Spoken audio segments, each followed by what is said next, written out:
Welcome to J Life with Daniel. I'm your host, Rabbi Daniel Levine.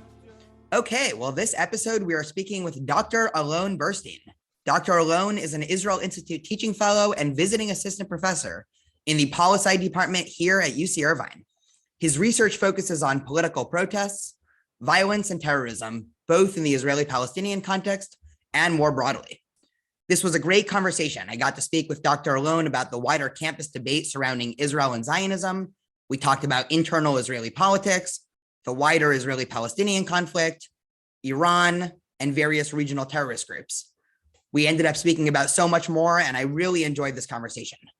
But before we get into that, if you or your business would be interested in an advertising spot on JLife, we are now offering 2 different slots to advertise both before and in the middle of the podcast. If you're interested, send me an email at dlevine21@gmail.com. And now I bring you Dr. Alon Burstein. Okay, I am here with Dr. Alon Burstein. Dr. Alon, thank you so much for joining J Life with Daniel. Thank you, Daniel. Thanks for having me. This is great, and welcome to Orange County. I know that you and your wife just moved here to Irvine probably, 4 months ago? 4 months ago, smack in the middle of the Chagim, between Rosh Hashanah and Yom Kippur was our arrival. So how was it spending Yom Kippur in Orange County? Well, our case is fairly unique. I am very secular, and my wife is Orthodox. She comes from a Haredi background, actually from Chicago. So I would say that we have very different experiences in general during the Chagim and specifically upon arrival. It was a challenge on the one hand because we don't have our usual environment where she goes to synagogue and is capable of interacting with all of her friends in her own way, and I have my circle. We sort of both landed and were introduced to the same circle.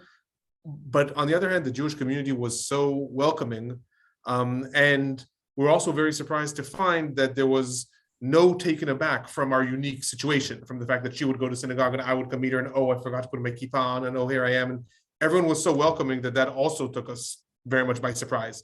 So it was a mixed bag. That's so great to hear, and welcome. It's been a joy to have you guys in the wider community. So obviously you are a visiting professor at UC Irvine teaching about both Israel/Zionism and also terrorism. And one of the things in the Orange County Jewish community that I know is something that people talk about a lot is just the general experience of anti-Israelism/anti-Semitism at UC Irvine. I know you've only been here for about half a year, but can you speak to that a little bit? Did you feel any pushback or any comments from students teaching a class both on Israel's history and also about terrorism? Well, I'll be honest. It was so hyped up to me before I got here. Oh, you've heard about UCI, right? Oh, you've heard about BDS. Oh, you've heard that I came in sort of guns blazing with armor. I came in prepared to make my stance.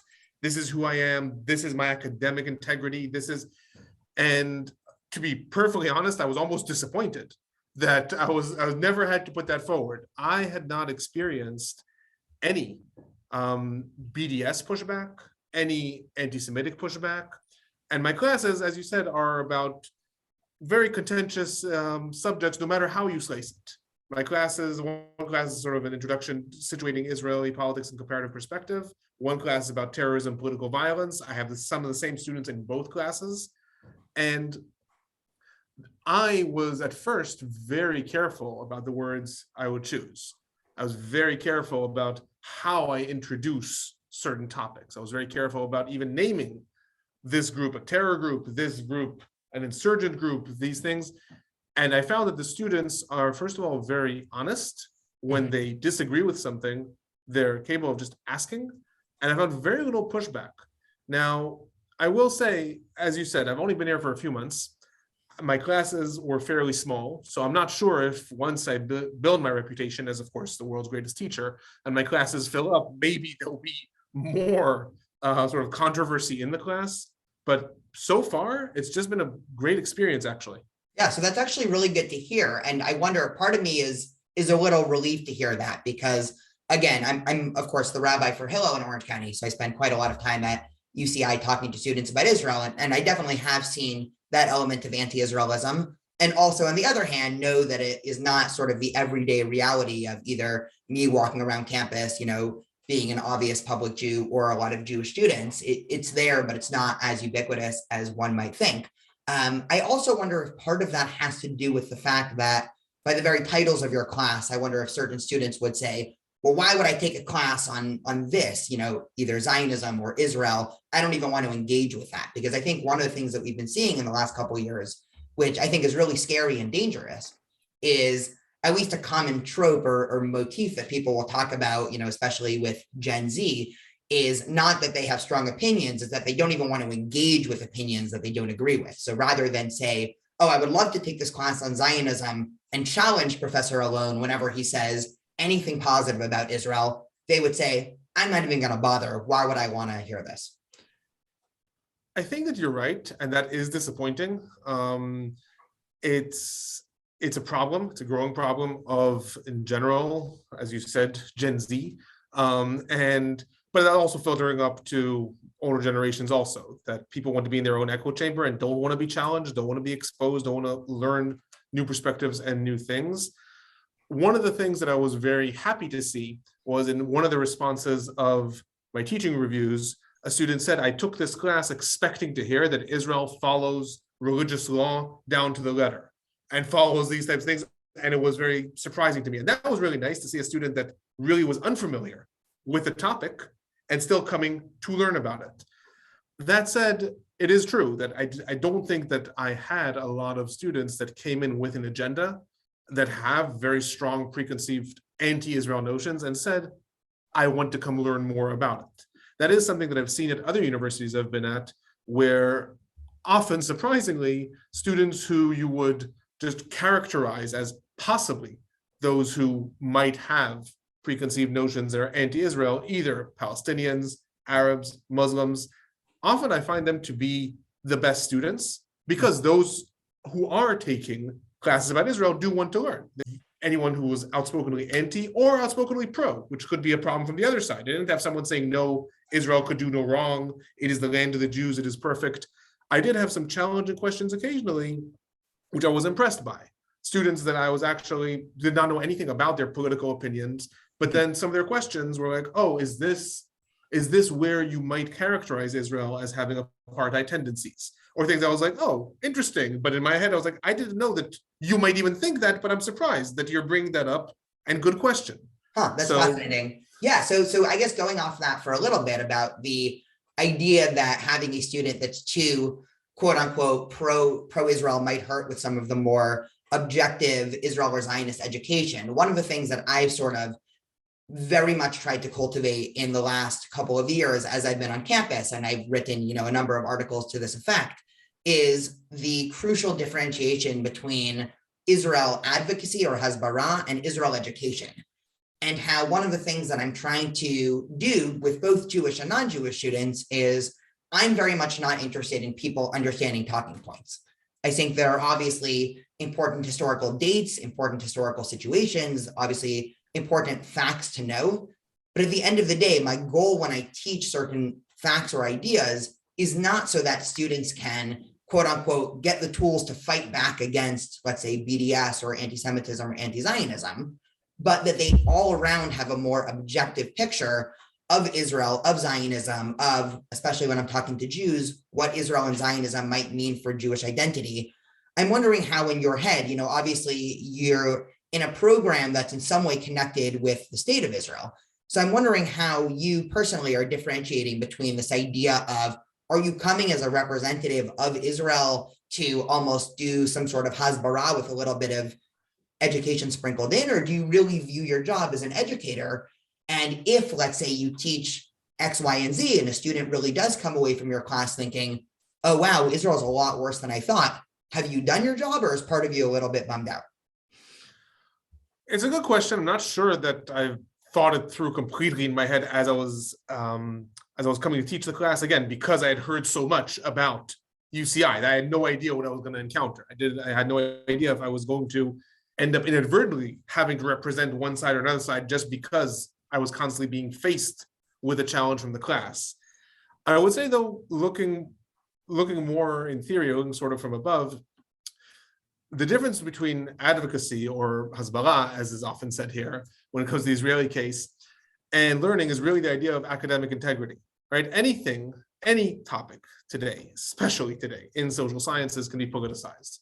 Any topic, no matter how you say or what you say the wrong thing, you say the wrong word, you use the wrong pronoun, all these things. I'm not even saying if they're right or wrong, I'm just saying fact. Anything can be taken to be a political statement. Can be taken to be that you're trying to push a certain side versus a different side. I see academic integrity very much, as you said, as I'm here to try to give you the facts from my knowledge as to the best of my understanding. What you do with those facts is your call. You can take it to certain ways. You can use it in order to advocate for, advocate against. You can use it just to enrich your knowledge. But I don't see it ever as my role to try to tell students this should be the opinions you take away from this. In my terrorism class specifically, which is equally a very, very challenging topic, right? In the first days of my terrorism class, I get asked inevitably, so was January 6th a terror attack? So is Antifa a terror group? So all these things that are all very charged. And in my last class, I told them, what I want you to take away from this class is the knowledge that you are armed with the right questions. You're not armed with the answers. You're not armed with knowing next time a president says that's a terror attack, next time the media says something's a terror attack, you know the answer, but you know what to ask. You know to ask, wait a minute, is that true in this case? Is that applicable to here? And the same goes about Israel. When I'm teaching about Israel, I want students to know what are the right points that they need to challenge. If they hear that Israel is the worst country on earth, okay, let's engage with that. Let's ask a follow-up question. Let's not just say, no, that person's anti-Semite, I don't care. No, let's know how to actually challenge. Why is that?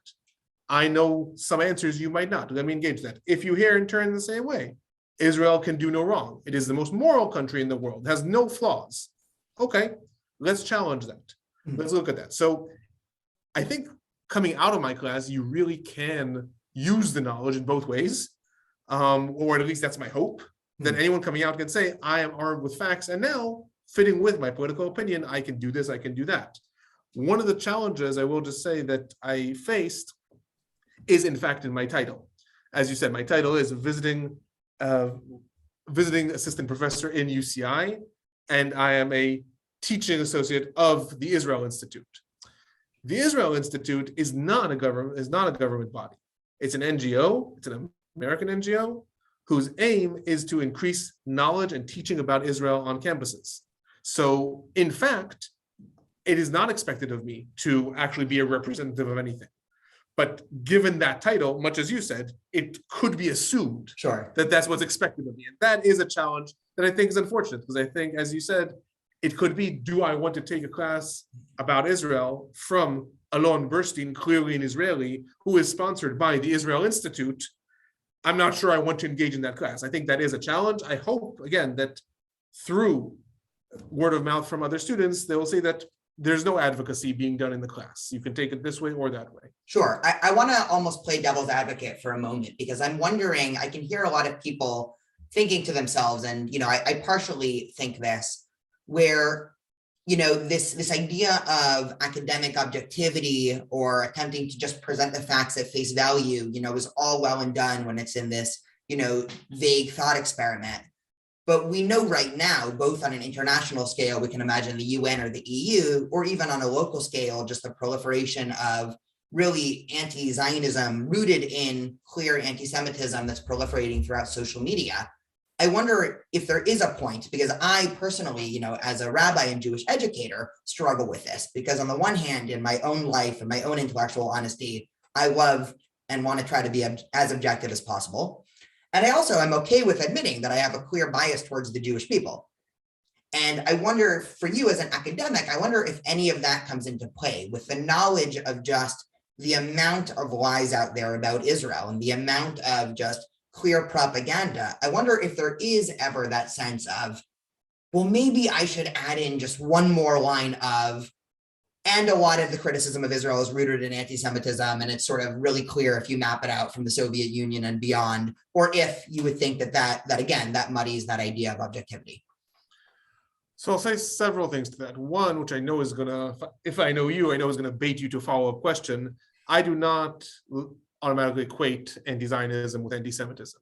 It is true that there are a lot of connections, and there is a lot of anti-Israel rhetoric and anti-Zionist rhetoric that is anti-Semitic, but I think that automatic equation is very problematic. So that is just one thing that I'm putting out there because you mentioned it. In terms of, if I take your question to the way I understood it, and if I didn't understand it, then feel free to come back and challenge me further. To like, can one ever be politically neutral? Is there such a thing as academic integrity that is not really at all connected or affiliated with your political stance? Can you achieve that? Should you achieve that? If I take it to that direction, I'll say that I do think that should be an aspiration. Is it ever truly possible? Probably not.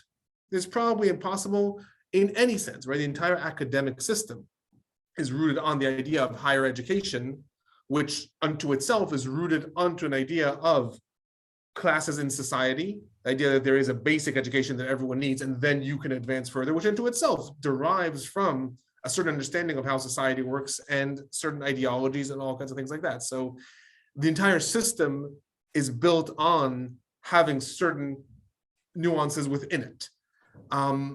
In my case specifically, what I often try to do is I try in classes to present something, and then every now and then I'll throw in, here is how this might be presented from the other side. If you look at it from the other side, it might be said X, Y, and Z may be emphasized further.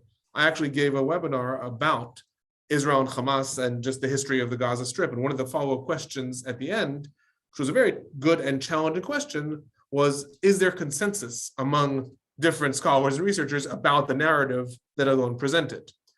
And I said, I hope that there would be consensus about the facts. Different emphases can, of course, be put on different things. So, for example, one of the things that I always bother to do is whenever I teach my segment in my class on Israel's wars and security, I always bother to give the names of the wars as they're known in the Arab world and as they're known in Israel. This is also to increase people's knowledge, but also to remember that a war is by definition between two sides. If you're only giving the war as far as it's called in this way, then you have a problem. So, for example, the biggest challenge is obviously 1948. Sure. Is it the War of Independence? Is it the Nakba? Is it the 1948-49 war? In my PowerPoint, I put all three. And I said, this is how it's known from this side, this is how it's known from this side, and here's why. Here's why it would be known like this there. Here's why it would be known from that there.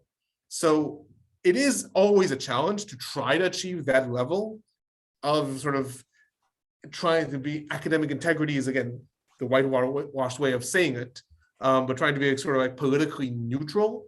It is always a challenge. And of course, especially when it comes to something that you're personally connected to. So Israel, Zionism, and not even only in the political senses. When it came to classes on religion and politics, like I said, my wife is Orthodox, I'm not. You can imagine that our house has a lot of discussions on religiosity in the public sphere, in the private sphere. So in teaching a class about religious laws in Israel, it's very hard to often get to that point where you can feel, yes, I gave the most abstract, politically neutral, I did not give my opinion at all. Mm-hmm.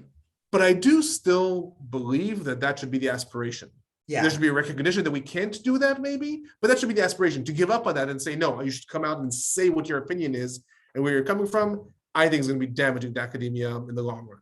Yeah. So actually that, it presents a nice segue, talking about your house, how it's sort of a mishmash of secular and Orthodox. Obviously, one of the big news stories coming out of Israel in the last few years is this new coalition that we have within the Knesset, which is sort of, at least to the best of my knowledge, it's the widest array of possible groups one could imagine, both from a political stance and also from an ideological stance. I mean, we have Arab parties, we have right-wing settlers, we have left-wing parties, we have religious parties, we have non-religious parties, and somehow, some way, this coalition has held up for over a year now, I think.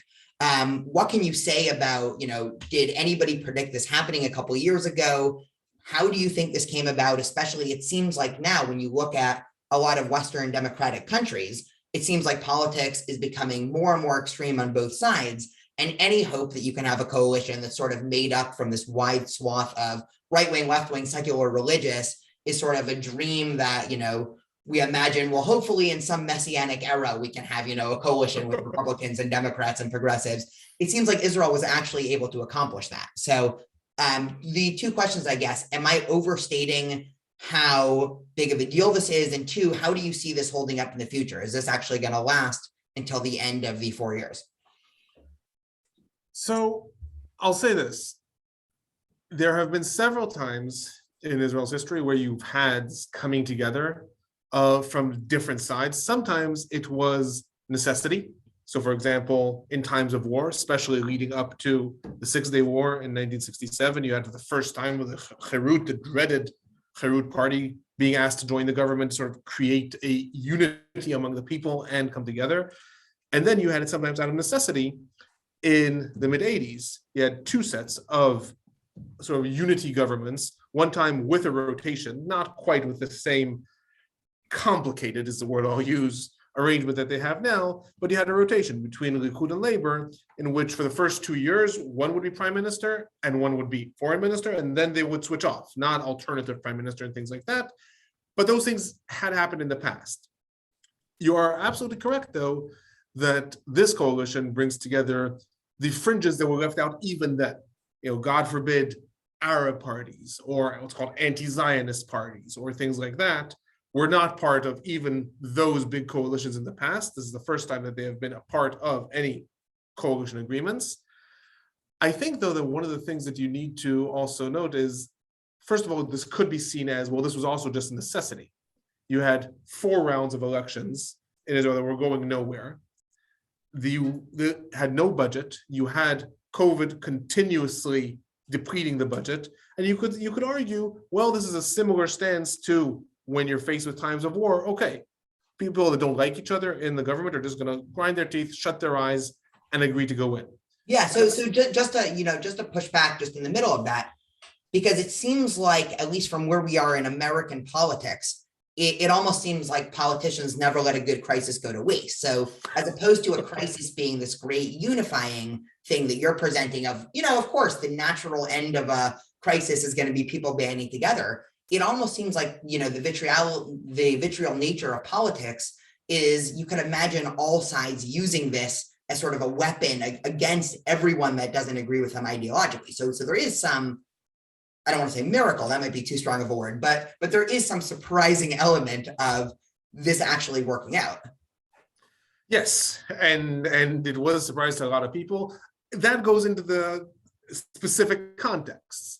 These specific contexts are that you had this continuous block forming around Netanyahu and the Likud, but really it was around Netanyahu and this very, very tight coalition between Netanyahu and the Haredi parties. And then you had the introduction of Otzma Yehudit and Smotrich coming together, parties that were new, or at least their running together was new, and they were a new bloc joining. And then in turn, you had on the other side, effectively everyone who was left out, with the exception of the Joint Arab List, everyone who was left out of this very, very tight-knit bloc decided to come together and form their own bloc. That is a very strategic move. It could also be looked at not from this, as you said, ideological way of like, okay, there's a crisis, we all need to band together. No, very rational choice, strategic.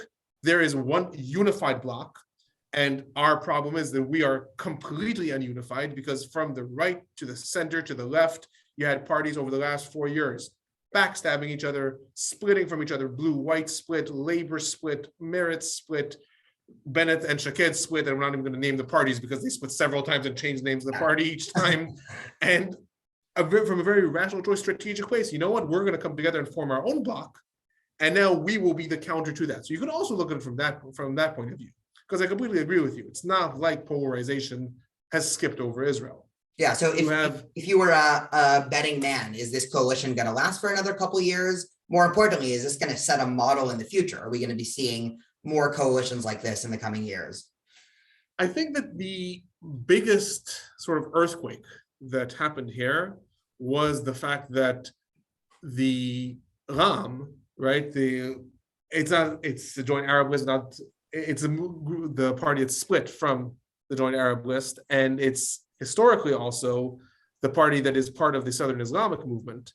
And their absolutely surprise move to join in. They weren't officially part of the coalition at one point, but they were certainly part of the negotiations. Their decision, that's going to be the earthquake that makes a big game changer in the years to come for two reasons. One, it breaks a taboo historically of a political legacy that Arab parties are not a part of the coalition. They're not a part of government negotiations, which has been a major hindrance on the left and even on the center left, because there was this block of 15 seats, give or take, that you could never realistically count on your side. And the fact that they can now at least leverage some power, there's the possibility of them going in, is going to be a game changer, not just for the left, also for the right, as we see. Ram is cooperating with Bennett. It was cooperating with Netanyahu. So that's going to, I think, going to be one of the major game changers. Another game changer that's going to be later on, and then I'll answer your question of if I were to place bets.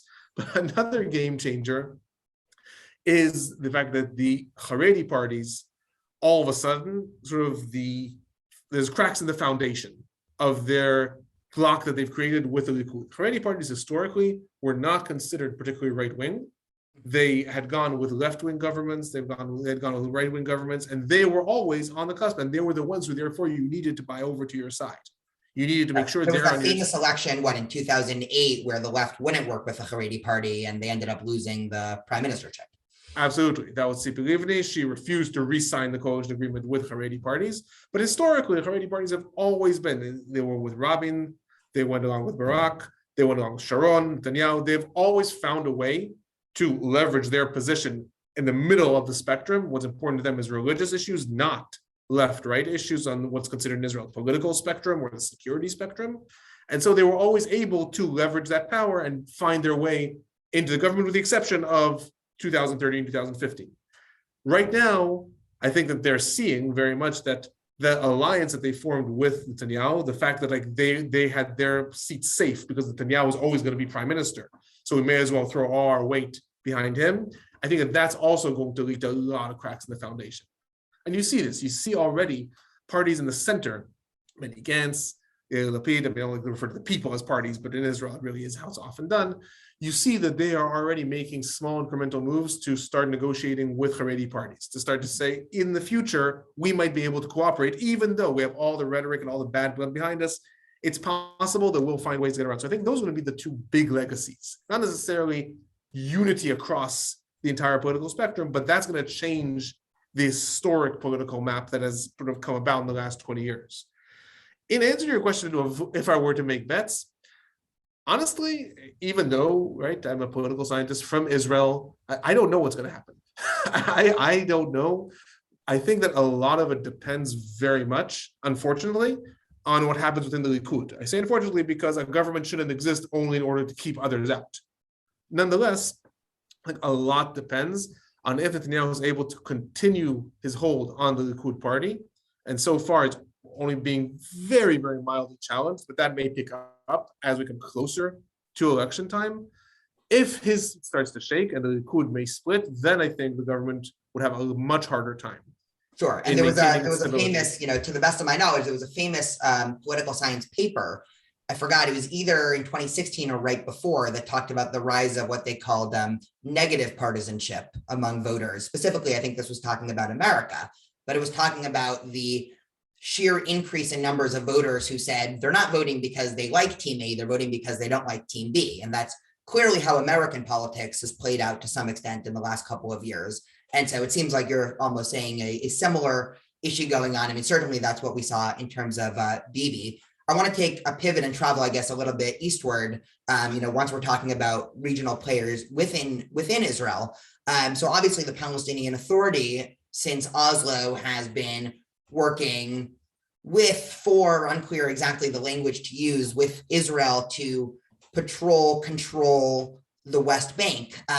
It also seems like they've been, to some extent, a non-factor in just wider regional conversations over the past decade. I'm sure that they are afraid of losing power to Hamas. To the best of my knowledge, there was an election that was supposed to happen right before the May war happened. Some pundits actually say one of the reasons why Hamas started the war was because the PA decided at the last minute to pull the plug on the election. But what's happened to the PA? Why does it seem like the PA has no respect among Palestinians, no power to make peace? So you're absolutely right that there is a strong connection between the canceled elections. I'm one of the people who would say that a large contributing factor to the war spiraling out in May was the canceled elections. The Palestinian Authority is in a big bind. It was set up as a temporary idea. It had an expiration date. Oslo was a 5-year deal between 1995 and September 2000. That is when there was going to be what's called the interim agreement, was a temporary idea in which they would set up Palestinian self-rule and self-government. And that is why it's called an authority. Just like there are different authorities in the Israeli government, this is an authority that rules because of the deals with Israel. And this would lead to eventually to a permanent settlement between Israel and Palestine, not the Palestinian Authority. The Palestinian Authority would be dismantled at that point. So its ability to actually be a regional player is very, very challenged because it was never set up to be a state functioning entity. It was never set up to have state infrastructure. It has very limited infrastructure. It is allowed, for example, the Palestinian Authority is allowed to have a certain amount of police carrying a certain amount of weapons because that's all it's allocated to it by the agreements with Israel. And then with the fact that the Second Intifada broke out and Arafat, at least I'll say, again, trying to be sort of politically neutral, I'll say, was a key player in the fact that the negotiations broke down and turned the Palestinian Authority really against Israel. And then in 2002, Israel invaded the West Bank again and decimated large parts of the Palestinian Authority. The Palestinian Authority has never recovered. It has never recovered because its only ability to challenge is through either negotiations that have to go through Israel. It has very little international presence other than what is given by different Arab states, by the UN or by Israel, or violently. And the current chair of Palestinian Authority, Mahmoud Abbas, has always been against violence. Since the first Intifada, he was outspoken protester against the Palestinian Authority's turn to violence and said, violence is going to destroy us. We cannot destroy Israel violently. So right now, it's the status quo and the stalemate in which the Palestinian Authority really has very little leverage. On the one hand, internationally, they have a lot of recognition. They have observer status in the UN. They can do a lot of rhetoric, but they have very little leverage in terms of actual power. When they want to make a motion in the United Nations, it has to come from a different country. If they want to sue Israel in The Hague, it has to go through lots of different countries. They are not a country. On the one hand, you're almost describing this catch-22. I'm just sort of reflecting out loud here. The catch-22 being because of the PA/the PLO's history as a designated terrorist organization, Israel obviously didn't want to empower it too much because the fear could be, well, what happens if they take over the West Bank in some uprising and then Israel has, a dangerous neighbor to its east. On the other hand, because Israel stripped the PA of that power, the PA actually doesn't have any international power to actually move anything on the Palestinian issue, which might in turn cause a lot of Palestinians to then look to Hamas to say, well, the PA is not doing anything anyway. They have their power stripped and they're in the pocket of Israel's government. Let's just support Hamas, even if Hamas is doing a few things we don't like. Is that sort of the situation that you're framing? Absolutely. And there's two more factors that do have to be stressed. One, it cannot be overstated the levels of corruption, historic and ongoing, within the PLO and the Palestinian Authority, which is a large contributing factor to the mistrust that Palestinians have within the PLO and the Palestinian Authority. There are some figures, Muhammad Dakhlan, lots of Jibril Rajub, lots of other figures that historically it has been shown that so much money was taken from what was destined to Palestinians and just to their families, to their villages, to them specifically. So that's a heavy contributing factor to the Palestinians simply having a basic mistrust in PLO leaders and Palestinian Authority leaders. Alongside that, another factor that heavily contributed to the PA's weakening position is the fact that since roughly 2007, since Hamas officially took over the Gaza Strip and you have this split between the West Bank and the Gaza Strip, Israel has had a policy of just maintaining the status quo. The policy officially, Bennett, if I'm not mistaken, said this yesterday, that on the Palestinian front, what his aspirations are to have no movement and no turning back. And therefore, maintaining the status quo means that on the one hand, Gaza is controlled by a weakened Hamas. Every couple of years, there'll be a flare-up. But until then, Israel does not want Gaza to collapse. That's why the Gaza wanting to come from Qatar to Gaza and all kinds of things, but also doesn't want to do anything to rock the boat there. And meanwhile, wants no advancements with the Palestinian Authority. The result of that very, very open strategy, especially under Netanyahu, has been to try to turn to other Arab countries and develop negotiations with them and a relationship with them, bypassing the Palestinians. In other words, breaking the formula that the PLO had really successfully established in the 70s, 80s, and 90s, which was if Israel wants anything to do in the region, it has to go through the PLO. It has to make peace with the PLO, and then it'll open up to the Arab world. And saying, no, we're bypassing the Palestinian Authority. Israel is setting up relationships to the best that it can with Saudi Arabia. It is trying to develop its relationships with lots of other Arab countries. Then we had the Abraham Accords. All that is a strategic way to bypass Palestinian Authority and say, you are not relevant anymore. Yeah, so this is something that I talked about a little bit in the first podcast of just something to look out for in the upcoming year. And it almost seems like there's this sort of triple threat that's happening. You know, if you're looking at this from the Palestinian strategic vantage point, where you have the growth of Iran and Iranian proxies all throughout the Middle East that are either starting these various civil wars or really trying to grow to Iranian Shia expansionism all throughout the Middle East. So you have all these Gulf Sunni states that are starting to become really afraid of Iran. On the other hand, you also have the sort of increased legitimization of a lot of these countries working with the West, with probably a realization from their leaders, and one can imagine some percentage of their populace, although it's hard to know because, you know, there isn't freedom of the press exactly in all these countries, where they're looking to what Israel and America is doing in terms of cyber and agriculture and medicine and all the things, you know, we like to talk about, and say, well, hey, it actually does kind of make sense to share, I don't know, agricultural tips with Israel, who's somehow made it work when we have starving people. And on the other hand, you also do kind of get the sentiment. I mean, again, I know it's sort of hard to quantify data on this, again, because of the barriers to freedom of expression, but there is the sentiment from the citizenry of a lot of these Arab countries that after 70 plus years, they're sort of fed up with the Palestinians and almost starting to come to the same conclusion that maybe even a lot of people in the, for lack of a better term, the pro-Israel, not overly political, but just, yeah, Israel's offered peace so many times, and, you know, sort of the famous epithet, the Palestinians never miss an opportunity to miss an opportunity. And it seems like they're coming to those conclusions. Why waste more money and effort when, again, we can have all the benefits of defense from Iran, all the benefits of everything the Western world is producing? And so are the Palestinians feeling the pressure now? I mean, what's sort of going to be the fallout if it does become, instead of Israel versus the Arab world, if it becomes the West versus Iran? One could imagine that doesn't bode well for the future of the Palestinians. It's a good characterization of the developments that are going on, but I would say that it's a problem to discuss, right, in the Middle East, to discuss like the Arab world in terms of the trends that you were talking about. Because to look at the Gulf states, look at, you know, Ukraine, the UAE, Qatar, alongside in the same boat almost as Saudi Arabia, in the same boat as Syria, and the same boat as Egypt, is very problematic, because each one of these countries, first of all, has a different history in terms of its own political and historical rhetoric and engagement with Israel and with the Palestinians. Some of those countries have thousands upon thousands of historic Palestinian refugees. Some have none. Mm-hmm. And they're like, why are we in this conflict? What does it have to do with us? And at the same time, some have a history of wars with Israel. And then that could also lead to increased antagonism. It could also lead to increased recognition and realization. We don't want another war. We don't need, in Lebanon, they don't need their country decimated again by another war.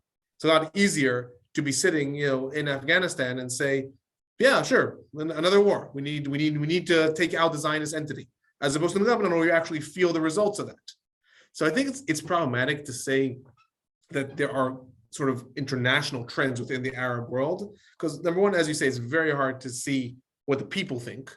It's very easy to often see what the leaders think. And from the leadership point of view, I think you're absolutely right. I think a lot of different leaderships are starting to see that the way, especially after Arab Spring, the way in which they had built up their legitimacy as sort of warriors, as strongmen who are going to defend their country against the big bad West. Well, it turns out that Iran, meanwhile, is creeping at their doorstep. It turns out that the people are not buying that anymore. And maybe that what you need to give the people are more chances of prosperity. And a lot of these countries are very wealthy, but you need to give the people more chances of prosperity, more openness to the world. And that often an easy way to do that goes through Israel. There's no better example of that than what's going on in Sudan. Sudan's attempts to court after Israel, to try to find a way for Israel to recognize it, to try to find all kinds of things, is not just about getting military aid, which Israel does often provide to these different allies. It's not just about getting access to irrigation and technology. It's also their ticket into being legitimized by the United States. It's their ticket into being recognized as, oh, you've turned over now. You're playing with on the good side. So all those factors are coming together, but it very much depends on country by country and the history going on there. From the Palestinians' point of view, unfortunately, just because I like to complicate things, I will say also it's very, very difficult to talk about one homogenous Palestinian entity. Palestinians of Gaza are experiencing a very different reality than the Palestinians of the West Bank. And the possibilities of what is opening up to them in the West Bank and in Gaza, the political realities, the political culture that they're being faced with, is very, very different. In Gaza, not never mind, we can talk about, but the daily life under Hamas, but at the same time, also a lot of the funding is coming from Iran. A lot of the funding is coming from Qatar. A lot of funding is coming from places, their daily lives, what they're being helped by very often is very different than the lives of the Palestinians in the West Bank. So the experiences of how they are understanding what is going on regionally and internationally, I think, are so different that it's very hard to say what is their response to these things. I think a lot of Palestinians in the West Bank probably also looked at the Abraham Accords as a potential opportunity for them. If it's easier for them to get from where they are to the United Arab Emirates, to Dubai, places of work, that's great. And in Gaza, that would not be the experience no matter how you slice it, never mind the political rhetoric. Sure. So almost in reflection, because point granted, the Arab world is not monolithic, the Palestinian world is not monolithic, really nothing's monolithic, but the very nature of almost saying that of course the Arab world isn't monolithic on this, and of course the Palestinian world isn't monolithic, to some extent does highlight just how much has changed in the last generation or two. Because correct me if I'm wrong, it does seem like if you went back to the 1960s, obviously you wouldn't have a monolithic ideology when it comes to Israel among either Palestinians or the Arab world, but it would be a heck of a lot closer than we're seeing right now. So the increase of need for nuance and judging each country by its own merits and its own particularisms almost reflects this sort of breakdown of consensus within, for lack of a better term, the wider Arab or wider Palestinian world of, well, what view do we have about Israel today? Because now it does depend on each country's different vantage point and strategic needs. I was going to say you're absolutely right. So let me sneak that in, and then I'll let you move on. Perfect. Never going to miss a good opportunity to hear that I'm right from a professor. So switching gears for a moment, because we only have a couple of minutes left, and I really wanted to switch gears and travel back across the ocean back to Orange County. So one of the things, Middle East. Sure, not the Middle East, quite a little bit more peaceful and simple in Orange County than the Middle East. But you said that you identify as a secular or an atheist Jew, and you've obviously grown up in Israel your whole life. I'm wondering if your identity has changed at all moving to America in the last half a year. Oftentimes when one's living in Israel, because Judaism is obviously the dominant culture, one could either completely forego a Jewish identity and remain pretty Jewish, even if they don't realize it consciously, or one could have some sort of Jewish identity, and it's just facilitated by everything that's happening around them. Meaning, of course, on Yom Kippur, you don't go to work and you get out the bike or the skateboard and go down the Tel Aviv boardwalk. I wonder if in America, the American Jewish community has this phrase Jewish identity that's probably completely foreign to an Israeli. What does a Jewish identity mean? But I'm wondering if it has changed your views on Judaism or the need to practice Judaism or anything like that. I think I'm trying to reflect really on the last like 4 or 5 months. I'd say that my experience has been fairly unique compared to what another sort of random atheist or secular Jew from Israel might have been. And I'll tell you why I say that. I lived in Montreal for 2 years between 2013 and 2015. And when I lived there, I had very little connections to the Jewish community, to the Israeli community. I was a PhD student there, and then that turned into a master's. But either way, I had my own cohort of students. And it was mostly international students, and we all became friends. And there, my identity was Jewish, Israeli, but it was not different in any way than anyone else who was an international student whose identity might have been, oh, I'm from Ireland, oh, I'm from Lebanon, oh, I'm from anywhere else. In this current experience, I'm living a very, very different sort of trajectory because I came with my Orthodox wife. And then all of a sudden, I connected very much to the Jewish community, very much to the Jewish events, very much to the synagogue, where I visit now and then, which I never did before. So I'm experiencing something like very differently, almost like a more acute sense than others might. Has it changed my own perspective or reflection on identity or my own identity? I would say probably not. I'm not sure that it won't long term.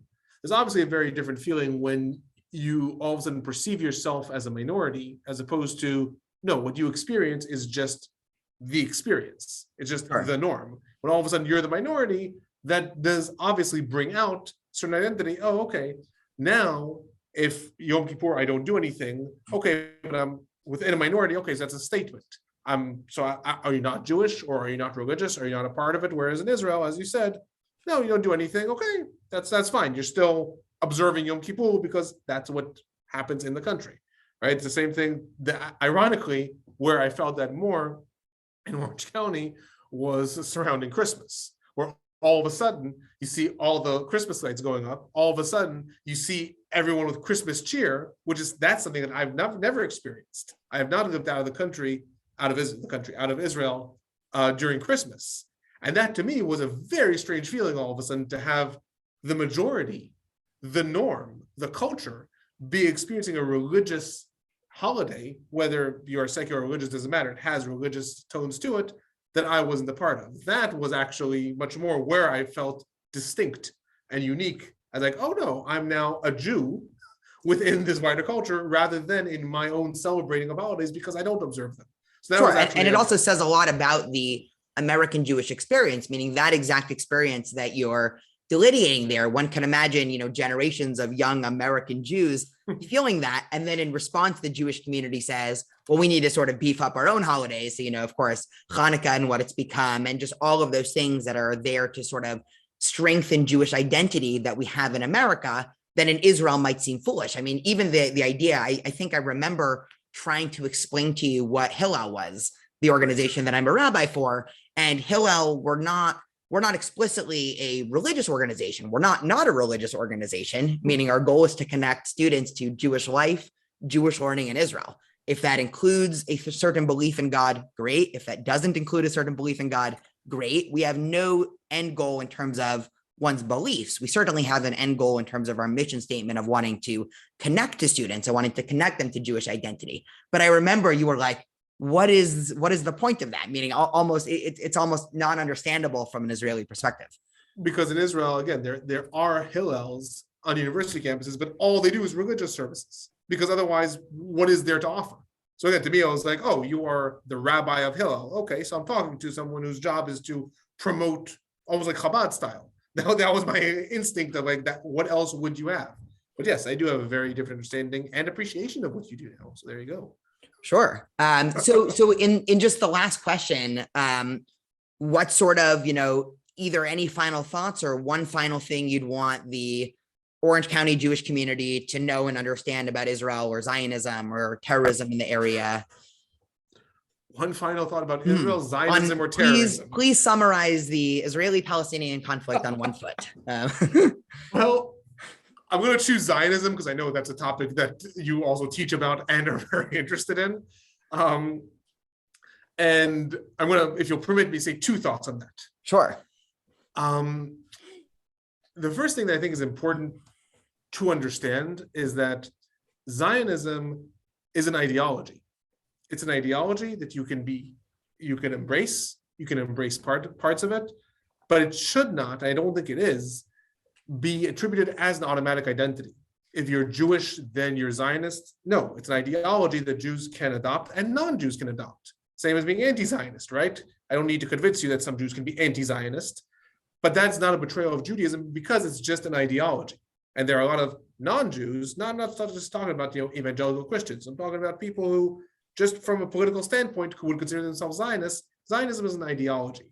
It's not necessarily an identity. And with that, I would say that, like any ideology, Zionism does not mean the same thing to different people. Just like being a socialist or a Republican does not necessarily mean that you believe that the entire country should abandon the capitalist system or that you support Donald Trump.